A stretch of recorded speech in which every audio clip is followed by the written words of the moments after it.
Hi, everybody. I'm so excited that you're here. This class today is about 10 ways stress management is good for your health. I recently gave this talk at a national health conference. It's pretty good information if you're not entirely sure about stress management and what it can do for you and all the different areas that are entailed in stress management. So I am happy to share this information with you. I'm going to go ahead and get started with the presentation here. So to start, upon signing up for this webinar, you were asked a question about what your top concerns were relating to stress management and how to implement it. And I got a variety of answers everywhere from, I want to know how to better manage anxiety, which is certainly influenced by our stress levels, to just how do I maintain stress management over time? And these are all really great questions. So to get started, you're in the right place watching this if maybe you've experienced constantly feeling nervous, anxious, or stressed. Maybe you've experienced burnout. Burnout is a huge problem, and sometimes you can actually experience the stress of someone close to you being burned out. Maybe you feel like you're not confident in your ability to manage stressful situations, whether it's acute situations or manage them over a long period of time consistently. Maybe stress negatively has impacted your diet, your ability to sleep well consistently, your exercise, your amount of free time. Maybe you feel overwhelmed at the thought of planning your day or to-do lists, or even set bigger goals for yourself. Maybe you have a hard time regulating your emotions. A lot of what I hear from clients is that they're familiar with things like meditation and guided breathing, but they don't really know how to implement it effectively or if it's actually working, or they only implement it in extremely stressful situations. Maybe you have a hard time letting go of things that bother you. Maybe you even get angry and frustrated easily. And ultimately, sometimes we have a hard time enjoying our favorite activities or feel like we could just be happier if we had less stress in our life. So this presentation is definitely not for you if you're allergic to knowledge bombs. I love dropping knowledge bombs, and I drop a lot of those here. If you're looking for a magical cure or a magic bullet, this is definitely not for you, because a lot of the things I'm going to talk about in regards to stress management are things that you have to work at and implement consistently. If you would prefer not to change anything in your life, stress management requires a lot of life changes. And so if you are not into that, or if you're not ready for that, then this is definitely not for you. If you're not interested in learning more about yourself, as you'll learn in today's presentation, stress management is really about creating and having and developing a better self-awareness. This presentation comes with a lot of different things, but ultimately I want to make some promises to you today. I'm only going to be talking about research-based proven strategies. I, as a clinician, have done a lot of research on everything that is proven to help with stress. And I only recommend things I've tried and liked, and things that my clients have tried and liked and that they have found works for them. What I teach may not be what you want to hear, but I always promise that it's going to be what you need to hear. Sometimes there are things that come up and we haven't really thought about it before, so we might not really want to hear that we have to do that thing, or that might be something we need to think about implementing in our lives. But ultimately, I think it's good to be told those things when we need to. So I definitely don't hold back on that. And I help I promise to help you get where you need to be in small, manageable chunks. Stress management can seem overwhelming, so I like to break things down into bite-sized chunks that are easy to understand, and that's just part of my teaching style. So what are you going to learn about today? Well, we're going to talk about what stress is exactly. We're going to talk about how stress affects us, and we're going to get into this in depth and how it affects our body and our mind. What is stress management? What is it even? Do we ever get taught what stress management is and what the main goal of stress management is? How can it help us be healthier in our lives? We're going to go over that, and then I'm going to get into the 10 strategies I use with my clients when creating a stress management plan, and these are going to be the main areas where it actually can improve our health. So who am I and why am I here talking to you today? A reasonable question, right? We want to make sure that whoever is teaching us has expertise to be able to teach us on a certain topic. Well, I'm a licensed clinical social worker. I was trained at the University of Michigan, which is the top school in the country for social work training. And I'm also a life coach, a certified professional life coach. So my background is in clinical interpersonal practice, psychology, and sociology.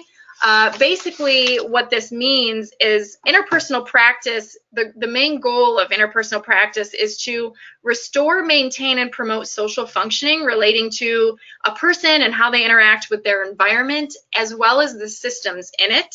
Psychology, of course, is the study of the human mind and its functions, especially in relation to how it affects our emotions and our behavior. Sociology is the study of social problems. And the definition of social work is essentially anything we do to help improve the conditions of anyone in need of help or support, but especially the well-being of individuals, families, groups, and communities through skill development and problem solving. So as you can see, my background in my 12 years of education really put me in a good place to be able to teach something like stress management. Not only that, though, I have been through a lot of life experiences, and I actually have had to implement stress management for myself in an extreme way. I was diagnosed with lupus, an overlapping case of rheumatoid arthritis, recently diagnosed also with chronic fatigue.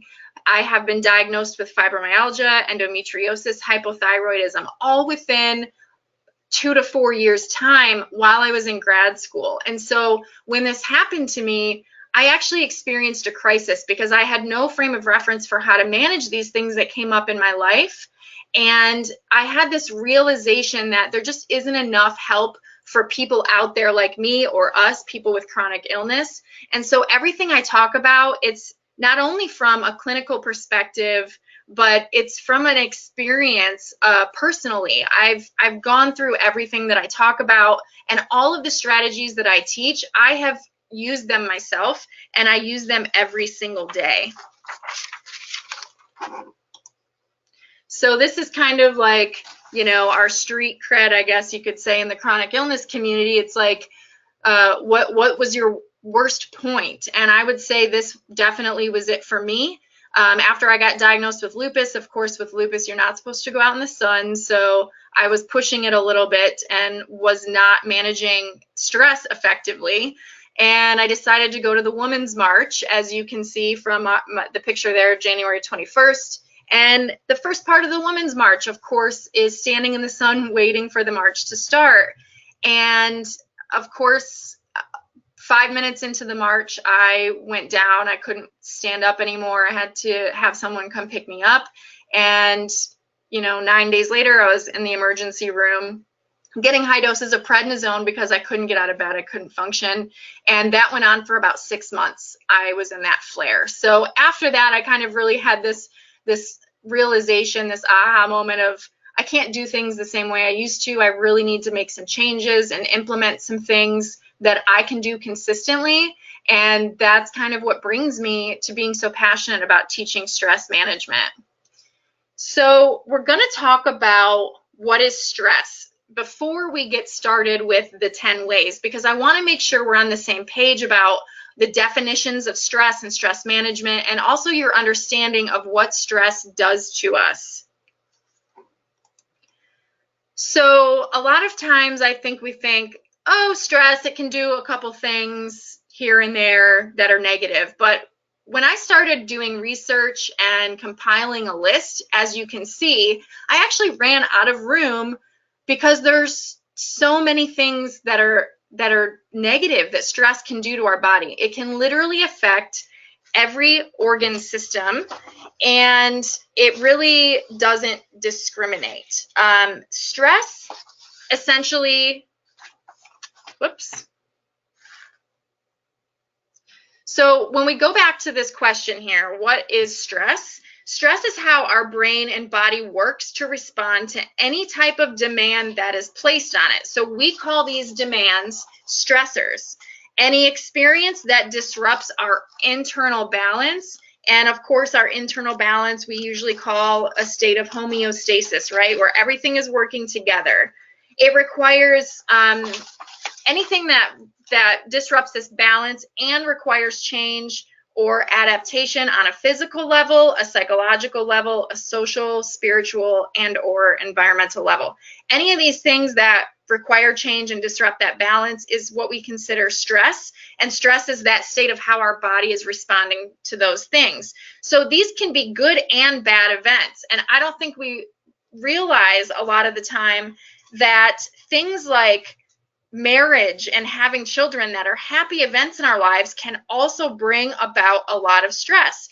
Exercise can put stress on our body. Work, even if you love your job, can put stress on you. School can put stress on you. Any type of life change or transition, any type of traumatic event or experience, any of those things can put stress on us. So there are two parts to any stressor, right? There's our psychological interpretation of that demand, and then there's our body's response to it. So something I want to make clear is that stress is a necessary part of our existence, okay? We need stress to be able to stay motivated, to be able to rise to challenges that we need to in life. But research tells us that experiencing stress has a major effect on our well-being, and while normal everyday stress in healthy individuals is typically adaptive and positive and doesn't pose any health risks, if our stress becomes chronic and unchanging, especially when we're not in good health, it can have serious long-term effects on our body. And so the amount of damage that it has is related to the type of stress we experience and how persistent that stress is in our lives, but also and ultimately our available resources and coping patterns and how we respond to those stressors. So it's not just the stress, what it does to us, and how persistently we experience it, but it's our coping patterns. Do we have the skills we need to cope with that stress?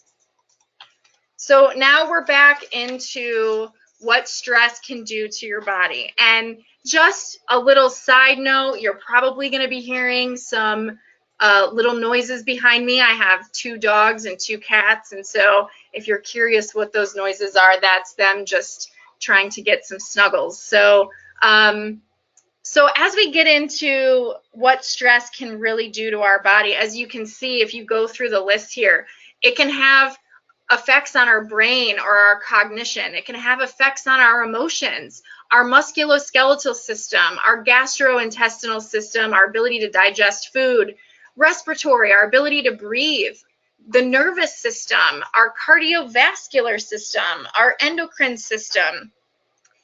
And there's more because I couldn't fit it all on one page. And even this isn't everything. I just put what I thought were the things that people experience the most. And so just some statistics for you. The American Psychological Association has this data on their website that you can go check out yourself.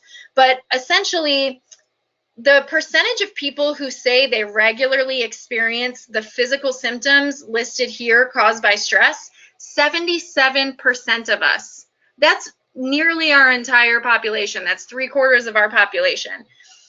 33% of us feel like we're living with extreme stress. That's that chronic stress that's really going to cause some serious health problems. 48% of us feel our stress has increased over the past 5 years. 76% of us say that money and work are the leading cause of their stress. 48% of us, half of us, report that we lie awake at night due to stress. These are serious statistics. I think that we don't realize how much of a health problem chronic stress is. And if you don't have a chronic health condition, it can lead to chronic health conditions. But as you can see from my list here, stress can actually worsen a lot of things if you already have them. So if you have pain of any kind, stress can make it worse. If you have sleep problems, stress can make those worse. If you have an autoimmune disease like I have, stress can make it worse. It can induce flares, and it can make your disease progress quicker. If you have weight problems, reproductive issues, any kind of skin condition or heart condition, depression and anxiety, stress can worsen those too. So as you can see, it is imperative that not only people with chronic illness, which is my specialty in my practice, learn and implement stress management consistently as a lifestyle practice, but anyone at all, even if you're able-bodied, as a preventative way of making sure that chronic stress doesn't wear down your system in a negative way. Stress management is imperative for all of us. So this is why I'm so passionate about it. So before we get into our 10 ways stress can help you manage your health better and it's good for your health,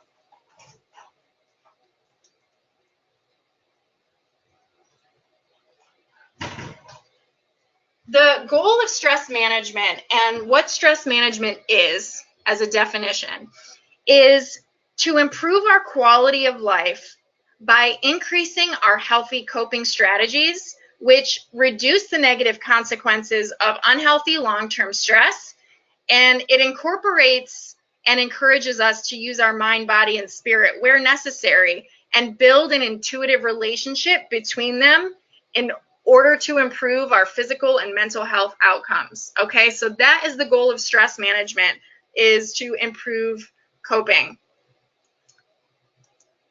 So number one way that it's good for your health is stress management forces us to examine our choices. Okay, so the biggest determinant, research tells us, in whether or not someone is going to experience the negative effects of stress is how the person perceives and chooses to respond to the stressful event. So every choice that we make affects whether or not that thing is going to affect us negatively. And of course, our choices are affected by our language, our belief system, our culture, and our available resources. So in stress management, we really work on examining our choices, our decisions, through exploring decision-making habits, through exploring our coping methods, how we tend to or have a habit of responding to stress. And then we try to look at trends and patterns in our behavior, ultimately to look for opportunities to change those things in a positive way. Number two is it encourages goal setting and problem solving. Goal setting and problem solving help build our confidence and our experience. So what these things do and how it affects our stress levels is we essentially are working to increase our self-efficacy. Self-efficacy is a fancy word basically for confidence. So confidence that we have in our ability to complete a task and do it well. If we don't have a high sense of self-efficacy, we will have higher levels of stress and we will be more likely to experience the negative effects of stress. So when we are building a stress management plan, we want to learn how to implement goal setting and problem solving effectively. Goal setting encourages us to make planned choices, to self-monitor, and do what we call habituate, which is essentially where we unlearn any kind of unhelpful habits or responses we have. And you're doing this to situations as they come up. So you're practicing them. You're improving your confidence in those situations because now you're like, hey, I can do this. I've practiced it, and I feel more confident in how to handle it if it comes up again. And all of this reduces stress. It encourages action and a focus on solutions as opposed to what a lot of us do, which is ruminating on the problem or over-analyzing the problem. And if you're like me and you're a type A personality, you know that analyzing the problem kind of makes you feel like you're getting somewhere, but sometimes you don't really get anywhere with it. Ultimately, that can lead to spirals of depression and anxiety, and those things, of course, will also be exacerbated by stress. So we don't want to focus on the problem too much. We want to move to the solution, and stress management encourages that and teaches that. So number 3, my favorite thing to nag my clients about is it places our basic needs as top priority. So this is Maslow's hierarchy of needs, and I teach this to a lot of my clients. But basically, if you look at our basic needs, those bottom 2 levels there, when we're in distress, or I don't know if any of you have experienced this, but when you're in a state of stress, usually at least one of our physiological needs tends to get pushed aside, right? So whether it's we don't eat, like, you know, if you're at work and work is stressful and then you skip your lunch and you don't eat all day, right? That's an example of that. So when we're in distress, our basic needs often go first, and then sometimes we even replace those with unhealthy behaviors that further increase our stress. So it could be like overeating and eating really unhealthy foods for us, right? It could be increasing our use of alcohol or smoking cigarettes, things like that, that put stress on your body. So when we can learn to prioritize our basic needs, we have a better foundation for managing stress, and we become more resilient to stress because our body is now in a better position to reach homeostasis when we do experience a stressor. It bounces back quicker.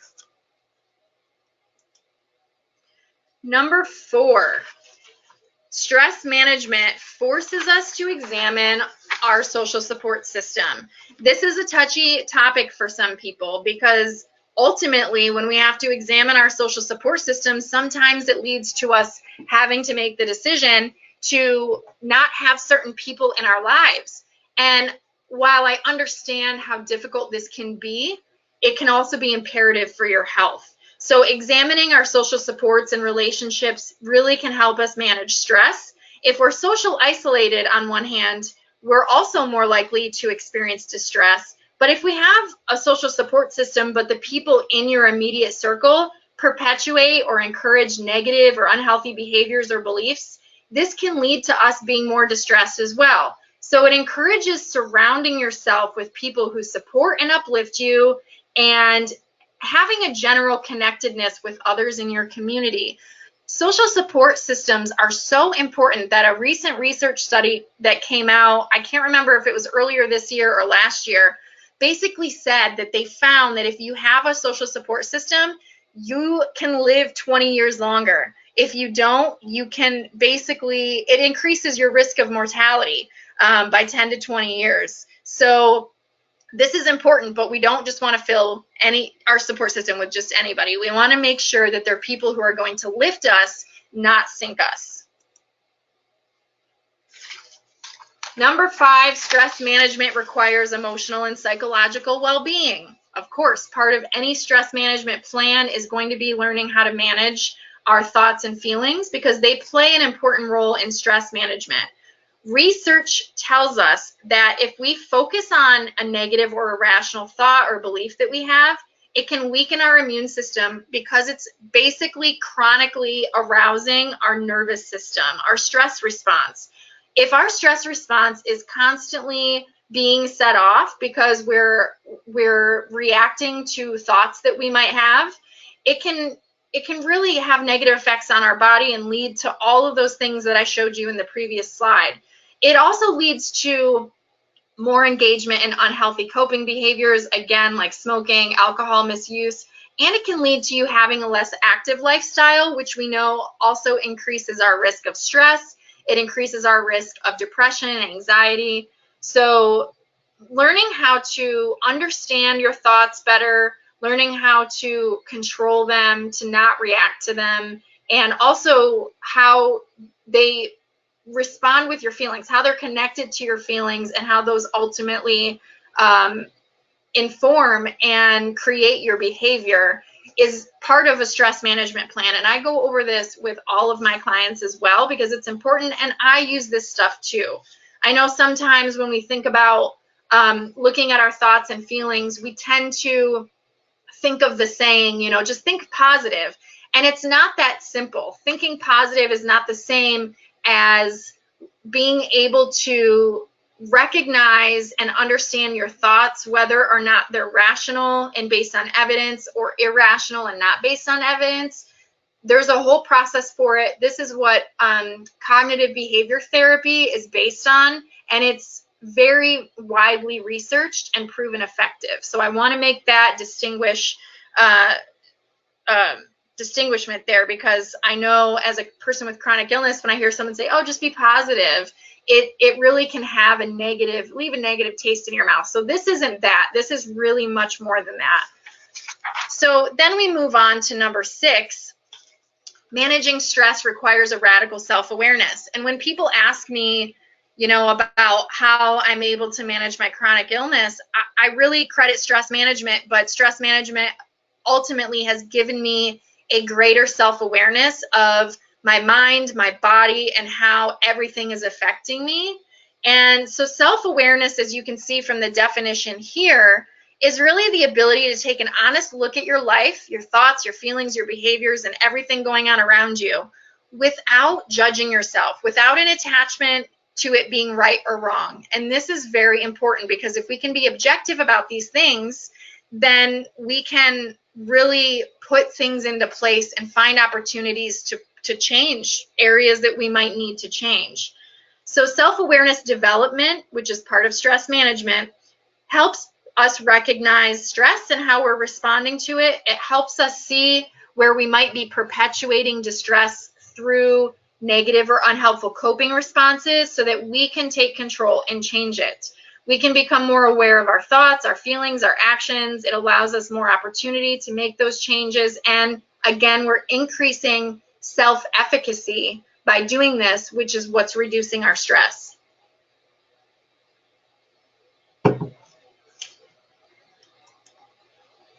Number 7, it makes you prioritize. So I like to tell people to think of stress like an act of balancing scales, okay? So if on one scale you have stress increasing and it's getting heavier, on the other side we have 2 choices. Either we can add something to reduce the stress and balance things out, or we can take something out of our stress dish to get back to balance. So we can do this by prioritizing self-care and healthy behaviors, really working on our thoughts and making sure those are rational and helpful to us. Try to get rid of anything in our life that is not necessary, from being anything that's unhelpful, stressful, or unhealthy habits or responsibilities that we have. So that is all part of stress management as well. Number 8, it teaches us to be selfish. So a huge aspect of stress management is focusing on ourself and our internal events. So our internal states and how we personally respond to events. So as you can see from the picture, this saying is kind of big. You can't pour from an empty cup. There's also the saying, you know, when you're on a plane, you have to put your oxygen mask on before you can help someone else. This is kind of the idea that I'm getting at here. So some people think it's not good to be selfish, and in some circumstances that's true. But when it comes to focusing on our health and making sure that we're in a good place before we do anything else, That needs to be our #1 priority. So by doing this, it puts you in the driver's seat. It makes you more confident in how you'll be able to handle any problem that comes up in your life. It puts a huge emphasis on you developing healthy coping behaviors, which of course we call self-care. And we do this through things like relaxation, exercise, healthy eating. Even having a connectedness with nature is important. Finding ways to sleep restoratively. All of these activities have a positive effect on not only our stress management, but if you have a chronic illness like I do, disease management. So any disease activity that can be mitigated by stress is going to benefit from these things.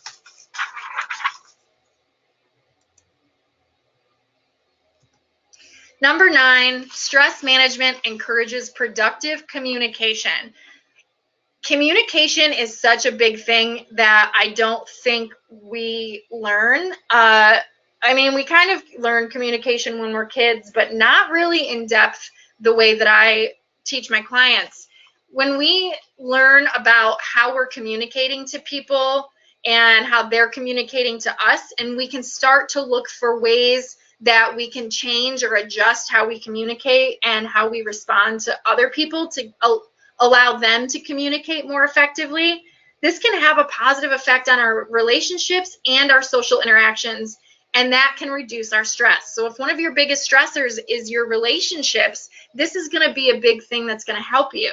So through communication skills training, which is part of stress management, a person can learn to more efficiently navigate our social stressors and set healthy boundaries.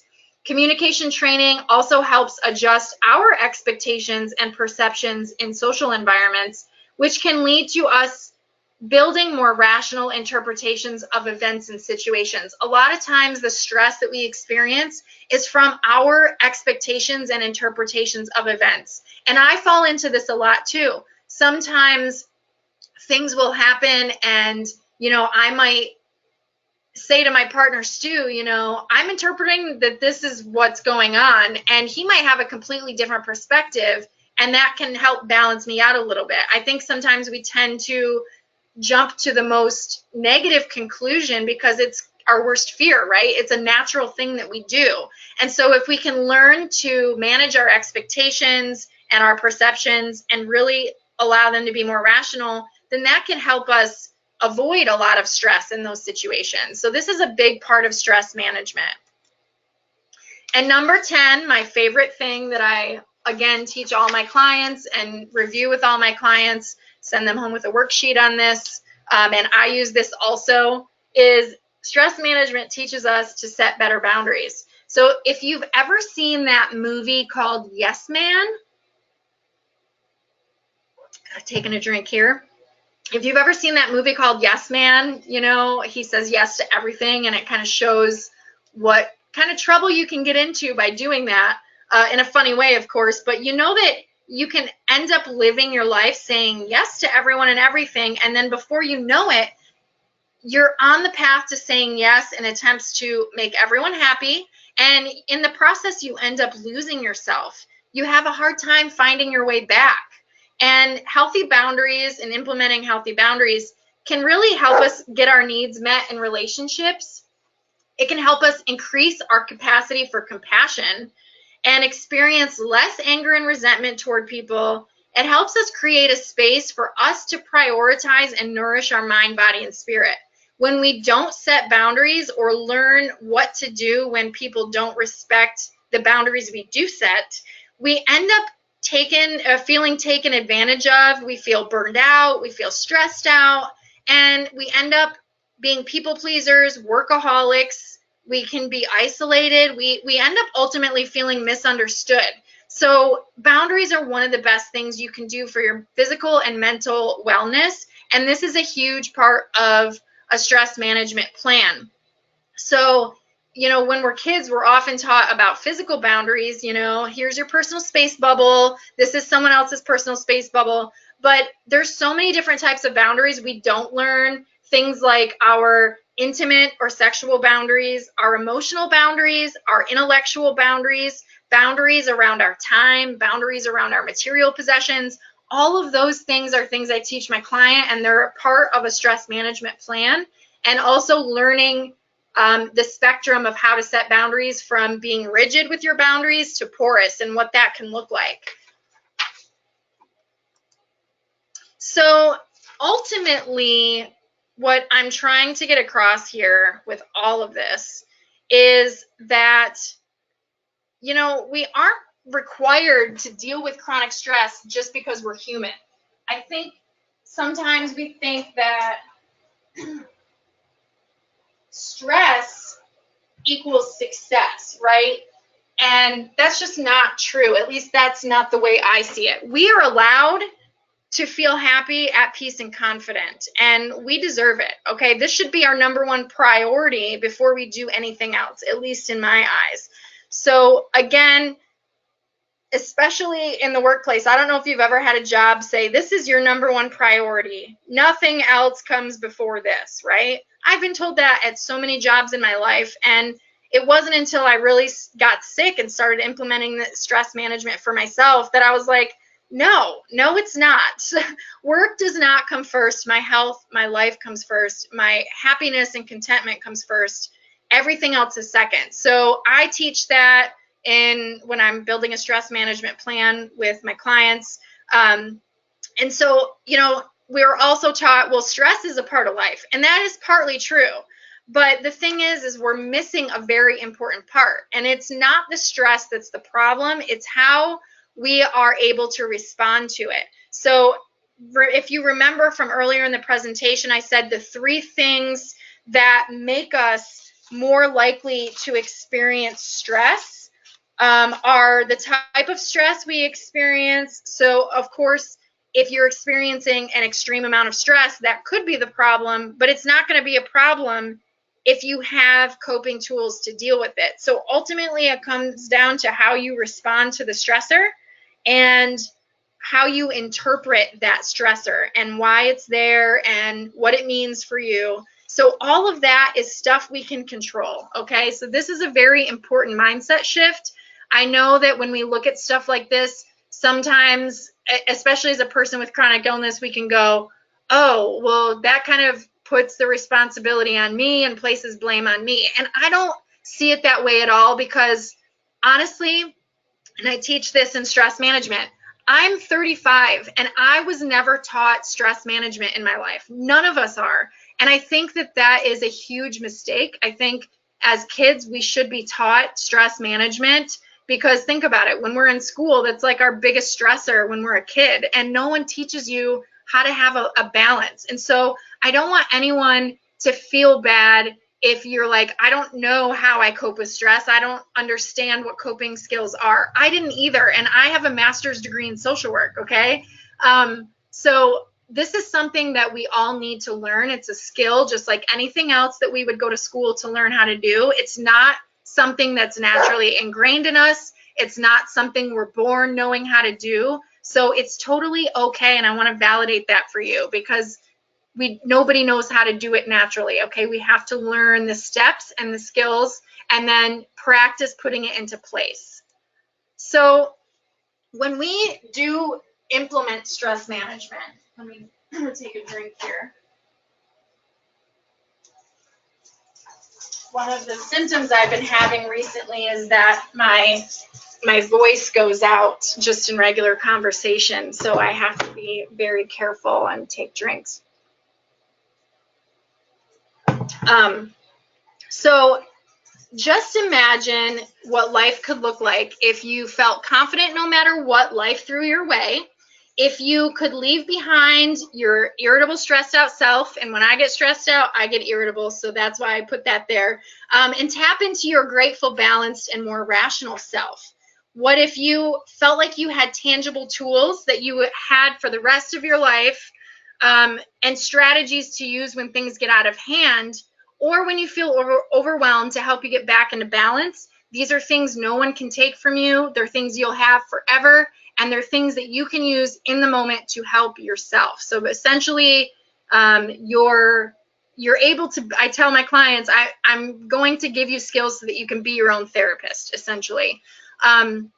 If you could feel confident in how you communicate with the people close to you, being able to communicate your needs to be able to nurture your relationships and feel confident in how your relationships are going. If you felt more at peace with yourself and could gain a better understanding about, as I like to say, all of the awesomeness that you're capable of, because I tell people we all have strengths naturally that we're capable of using, but we may not know how to use them with intention. And so I try to help people recognize their strengths and encourage them to use those things on purpose when they need them in order to respond to stress. If your internal voice could match your external goals, passions, and desires, all of this stuff is what happens when you implement stress management effectively. And I definitely feel like stress management has helped me be able to do all of these things better. So how do you achieve this, right? Is it even possible? Yes, it's possible, and it's changeable, and it's something that you can learn and work on. That is the good news, right? Some things we're like, oh, I don't have control over this. I therefore can't change it. But we can always change our response. We can always change some things in our environment that we have control over. We also can change our perception of things. We can always work on understanding ourselves better. And I think that that is a huge part of stress management.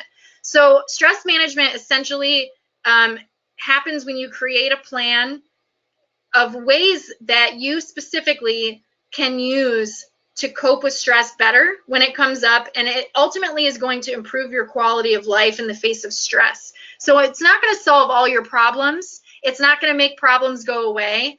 But what it is going to do for you is it's going to make you feel like when that problem comes up, you don't crumble, you know, and curl up in a ball like I used to do. Believe me, I have some moments and some fun stories that I could tell you, but ultimately you're not going to crumble anymore when stress comes up, because you're going to be like, you know what, I got this. And that is ultimately what stress management can do. So of course, I have something I can offer you for this. What kind of a person would I be if I, you know, told you about all the benefits of stress management and then didn't have some kind of tool to offer you? I've been working on this for the past 6 months, and I'm super proud of this. I'm very confident in it. I really strongly believe in stress management. This isn't something that's like, you know, one of those quick fix schemes. This is literally teaching you and helping you implement things consistently. This is a very, very detailed course. So my Stress Less course that I created will essentially walk you through developing a stress management plan for yourself. It's 6 weeks. And it's designed to teach you the skills to do what I like to call becoming a stress ninja.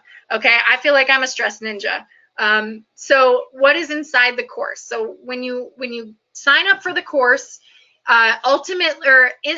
immediately you're going to get access to a private support group on Facebook. And all of the students in there are going to work through the course together and support each other. So you're instantly going to join a support group, of course, a social support group, because that's what I encourage with stress management. And then once a week, I'm going to jump in, do a live post, help guide anyone who has any questions, help expand on anything people aren't understanding that's in that module. And so essentially you're getting weekly coaching to help you through it, to make sure that you understand it and can start implementing it consistently. You're going to have lifetime access to the course. The platform that I use will allow you to have lifetime access once you sign up. There's 8 modules of education, okay? There's a welcome, intro, and pre-work module. There's 6 modules that are the main 6 weeks of the course. And then there's a post lesson and closing, you know, moving forward module. So each module has its own workbook. Within each lesson of the module, there are guides, worksheets, visual aids. I do give homework. So one of the reasons that people say that they like my teaching style is because I'm structured. Even my therapy clients say, I love that you send me homework.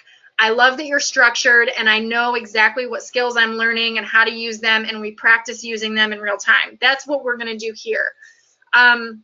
You're going to get a certificate upon finishing the course. So if you commit to doing 6 weeks of stress management to create a plan, I want you to have a certificate that shows that you accomplished that goal.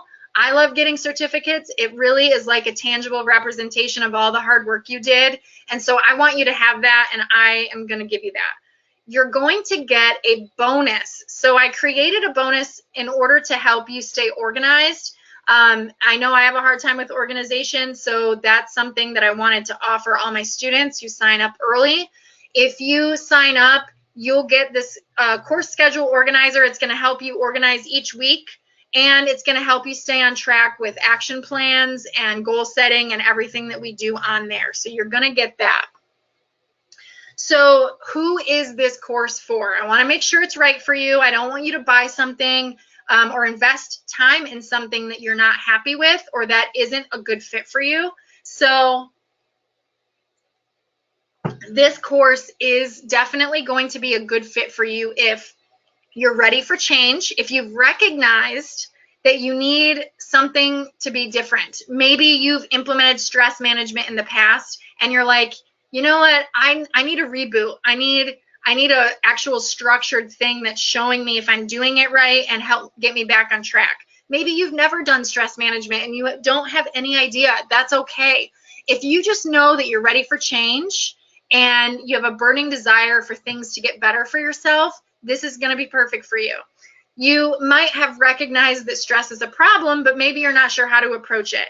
So this course is going to help you learn what you need, when you need it, and how to use it. So you're also going to have support, because I know we all love support from other people. If we have questions or we're not sure, you're going to get that here. And it's going to be a positive and supportive support group.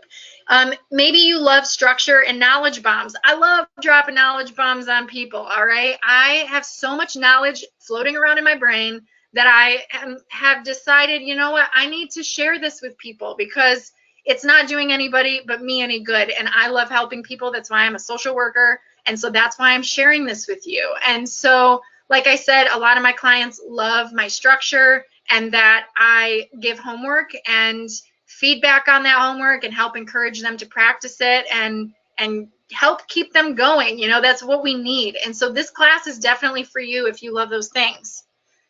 This course is not for you if maybe you're okay with your stress level and you don't want to change. You know, not everybody is ready for change and not everybody is open to change. This is definitely not for you if that's where you're at. And I'm okay with that if that's where you're at. Totally okay. No judgments from me because I wasn't there either at one point. And it's important that you're there because if not, you're not going to get a lot out of the course. And you know what? You can always join it later if at some point you decide, okay, I'm ready for this. But if you're not ready and you're not ready to change, then this is not for you right now. If you're happy avoiding your problems and letting things get worse, listen, some people are happy avoiding things and not addressing their problems, or maybe, like I said, they just are not in the place to do that. Some people want a magic bullet. You know, I want something that's easy and quick, and this is definitely not that. And I'm not going to lie to you about that, okay? But honestly, nothing that is a solid solution is going to be a quick fix, okay? So most things that are going to work require effort, and they take time and consistency and practice. And this is no different, okay? And last, if you'd rather not learn any new skills, this is definitely not for you because this course is skill heavy. So if you don't like learning new skills and you don't want to add any new skills to your repertoire, then do not sign up for this course, okay? Walk away now. So a lot of people have been asking me, you know, why did you decide to create a stress management course as your first online course? You know, I've been teaching for a long time. I have a teacher certificate in Florida. I've given trainings on things like trauma. I used to work with kids for 10 years. I did Peace Corps and AmeriCorps. I did HIV and AIDS education and did, you know, taught that. So I've been teaching and educating and training people for a very long time. But ultimately, it's really cliche, but stress management has changed my life over the past 6 years. And it's what has allowed me and influenced me to be now a therapist and coach for people with chronic illness. And I honestly have never been happier. And I think that this is just something I want to share with people. After getting diagnosed, of course, with all of these illnesses, I had that realization that I couldn't do things the same, and I needed to make some changes in order to stop fighting the stressors that I was experiencing and start integrating things and just changing how I approach them. And so stress management really has been the biggest influence on my life. If I reflect back, it all comes back to stress management. I mean, my medications help me, but when I go into the doctor, and I'm sure some of you have experienced this, they'll say, and I've had doctors say this to me before, you need to reduce your stress. You need to learn how to manage your stress. Well, how do I do that? Okay, well, they don't tell you. So I had to do research. I had to use my clinical training and skills and go back to square one, and that is why I developed this course. So I recognize that not everybody out there is going to have a chronic illness, but even if you're well and you're able-bodied and you don't have any health problems, this is going to be the number one thing that's going to help prevent you from experiencing not only mental or psychological distress if something comes up, but life is unpredictable. It's going to throw things your way. So eventually this is something you're going to use, and it can help you actually prevent health problems. So no matter what your situation is, stress management is good for you. And also, when I created my practice, you have to come up with your vision and your mission. And my mission for my practice literally is supporting people in realizing their own strength and potential to improve their quality of life. And I wanted to do this through being empathetic, providing compassion, and education. And so by offering this course, I really feel like this is one of the best ways I can fulfill my practice mission. And that's, one of the reasons that I believe in this so much.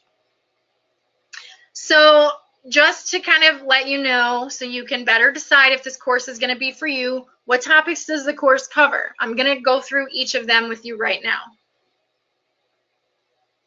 So Module 1, which is going to be released April 22nd. That's when we're going to officially start.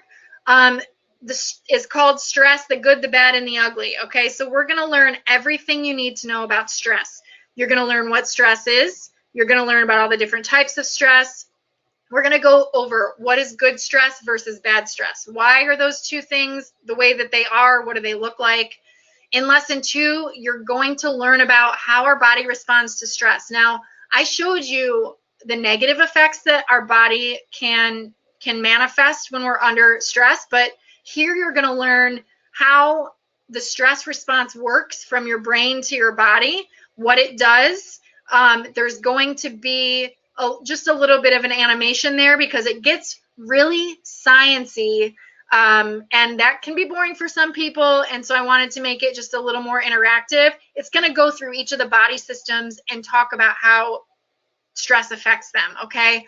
So you're going to know everything you need to know about stress. You're also going to get a warning signs list so that you can print it off and have it, and then if you're experiencing any symptoms, you can look on that list and say, okay, is this a warning sign, a red flag that I'm under stress right now? And then you'll know, that you need to do something.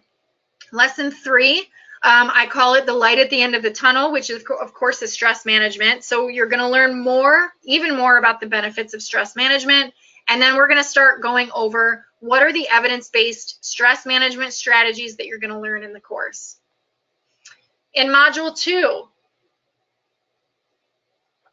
we're going to learn about coping. Okay, so coping is what I call the anti-stress.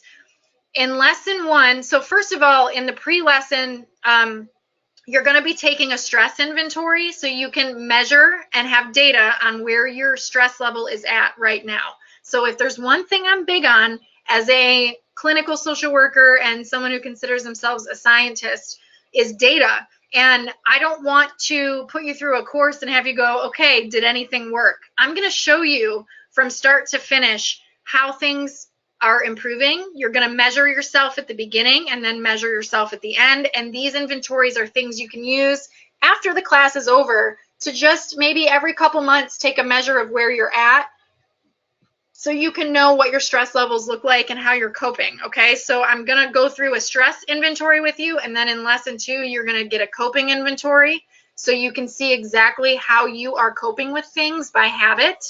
And then in lesson 2, we're going to learn what is coping, what are the strategies that come with coping. And coping is a very complex topic, so this is a long one. You're going to learn about what emotional focused coping is versus problem focused coping. You're going to learn how our behaviors can manifest if we're coping in a healthy way versus an unhealthy way, so you know how to spot them and recognize them. You're also going to learn an acronym that I have developed to help you kind of remember in the moment more easily how to cope in a more healthy way. In lesson 3, we're going to go over everything you need to know about our human developmental needs. You're going to learn about the hierarchy that Abraham Maslow developed and how it's evolved since then. You're going to learn about the types of needs we have, and you're going to take your own needs assessment so you can, again, stress, coping, and your basic needs, assess them at any point from now until, forever, so you know where you're at. Lesson 4, we're going to start learning tools for stress. Okay, so the first tool is going to be action planning. There's a worksheet for that, and I'm going to walk you through how to do that. So your first action plan is going to be week 2. In week 3, you're going to start learning about the art of action, right? Decision making, problem solving, and action planning made smart. These are the 3 lessons in module 3. So we're going to go through everything you need to know about exploring how you make decisions and all the different ways we can make decisions, and some tips for making effective decisions that you're going to be happy with. We're going to go through the steps for problem solving. You're going to get a worksheet for that, so you have a template for problem solving. And again, we're going to expand on action planning in a seriously intense way and show you how to break goals down into manageable chunks. You're going to get a worksheet for that, and then we're going to talk about steps for setting goals successfully so you know you can achieve them. In module 4, we're going to go over mindset, okay? We're going to talk about thoughts, feelings, and behavior and how they're all connected. We're going to talk about what cognitive behavior theory is and how it can help you. We're going to pull some of the techniques from CBT that I use with my clients. Things like what are thought traps and how do you get out of them. You're going to learn in that lesson.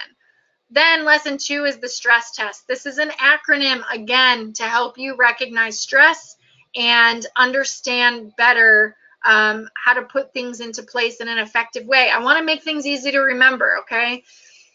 Then lesson 3, that's where we're really going to get into those thought traps, and there's worksheets and templates for that. Cognitive distortions, cognitive biases. We're going to go over how to restructure thoughts and how to build your own affirmations, which I use all the time. Module 5, we're going to be learning about communication. Okay, this is your crash course in the types of communication. We have passive, aggressive, and assertive. What are those? What do they look like? How do I use them? We're going to talk about setting boundaries, okay? You're going to get a huge worksheet and template on boundary setting so that you can recognize what your boundaries look like now and where you are on the spectrum of boundary styles, and then you can know, again, where to target your coping and changes you want to make within that. Then lesson 3, we're going to be talking about I statements versus you statements. We're going to give case examples, and you're going to get a practice worksheet so you can practice using these. We're also going to have a case example through the whole course that you're going to follow along of an example of someone in a certain situation and how they can implement these types of stress management strategies, so you can see a real life example of what that could look like and help you conceptualize that. So module 5 is self-care, and this is probably the biggest module. Lesson 1, we're going to talk about what it is and what it isn't. We're going to have the self-first mindset shift, which is something I came up with that helps demonstrate that mindset shift of self-care and how to implement it and why it's important. How to know when you need self-care, okay? We're going to talk about incorporating mindfulness. We're going to talk about the STOP method, timeouts, I tell people to have adult timeouts, so that's something you're going to learn about, and I'm going to give you an activity sheet for that.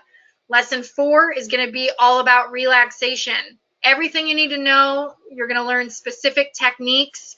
Lesson 5, I call back to basics. So this is where we're going to go over those basic needs, okay? Which are things like nutrition, sleep tips, exercise recommendations.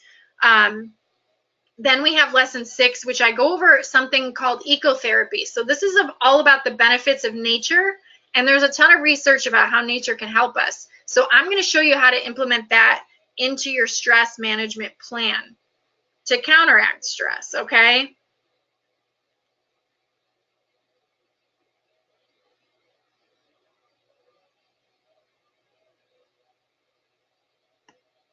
So what are you going to get with this course? Again, you're getting that private support group, you're getting the modules of education, you're getting the workbooks, the guides, the certificate, and the bonus course schedule and organizer. And the most important thing you're going to get is you're going to gain confidence in how to improve your own quality of life at any given point if you're under a lot of stress, okay? So this is what is most important. You're also going to get these skills for, you'll never have to take this course again. I mean, you're going to have access to it for a lifetime anyways, but you're going to have ways to assess your stress in the future, ways to implement it. You can use these forever. And I really think that this is something that's so important.